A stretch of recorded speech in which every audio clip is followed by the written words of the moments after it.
ba ka iya mulkin Umar ba. Allah ba za ka iya mulkin Umar ba.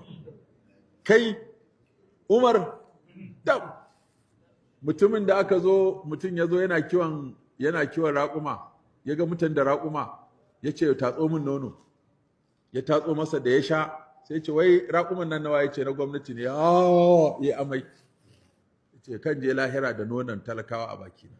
Mun yanzu nonon talakawa ne a bakinmu. Ba sai dai Allah ya ce mana ba.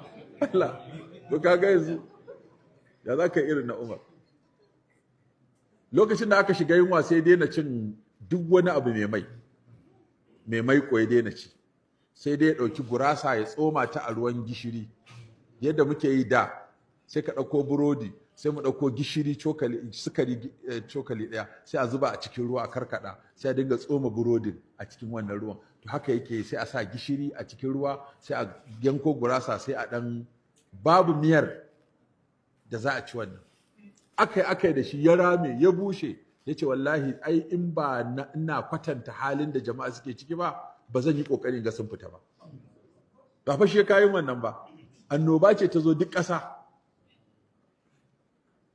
Amma ya ce wallahi ba zan ci mai daɗi talakana ba sa ci ba. Sannan sai kowa ya bacci sai fita da daddare, yana dubawa ya ga ko zai ga wani mai larura.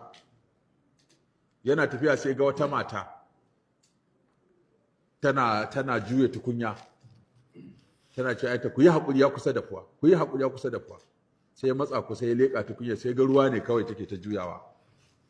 Baiwa Allah, ya kike ta juya ruwa kuma kina ce musu ya kusa? Tace to ba abincin ne, lallashin su nake yi har su kuka su bacci, in suka gama kuka su bacci shikenan kafin safiya mu ga abin da Allah zai. To ke Umar ya san halin da kike ciki, tace to yana shugabancin mu ba zai zo ya bincika ga halin da muke ciki, mu za mu je mu gaya masa? Shi ne fa shugaban mu, mu za mu je mu kwankwasa kofa mu ce muna da bukata, shi ya kamata ya zo ya ga an akwai bukata ko babu. Kuma yace to dakata, sai ruga da gudu, bawan sarabin sai yace tsaya Umar, yace a'a kar su je su mutu ban dawo ba. Ya tafi baitul mali, dama da gari nika shi ake a tankaɗe a aje, kawai da an zo karkaɗa za a yi, kawai nika abin nan talge za a yi. Ya je kawo mata da kansa, ya dinga mata talge, yana hura wuta, yana zubar da hawaye, yana hura wuta, yana ƙoƙari, sai da ya ga talgen nan yayi, an yi musu irin fate ɗin nan, an zuba kayan ƙanshi, an yi fate, ya ɗebo yana busawa yaran nan, yana ba su suna ci, yana busa musu suna ci. Sai ta ce kai Allah ya saka ma da alheri, aka kama fi Umar din. Ce kai kama fi Umar din. Zai ce to da Allah gobe ki je majalisar Umar din, zaki same ni a gurin. Ki je da Allah wajen Umar din gobe, ki je ki gaya masa zaki same ni a gurin. Sai matar ta ɗebo yayanta ta zo kuma ta gaita. Kai ne na je na ce ni ne mana. Ai sa na ce ki je gurin zaki same ni. Shi da ya ce a je a duba gidanta, a je a yanka mata albashi yadda za ta kula da marayunta. Ina babansu ta ce ya rasu, ce to a yanka mata albashi.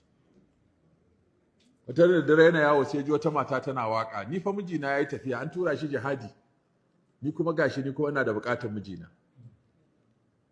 In banda ina tsoron Allah sai na nemi kwarto.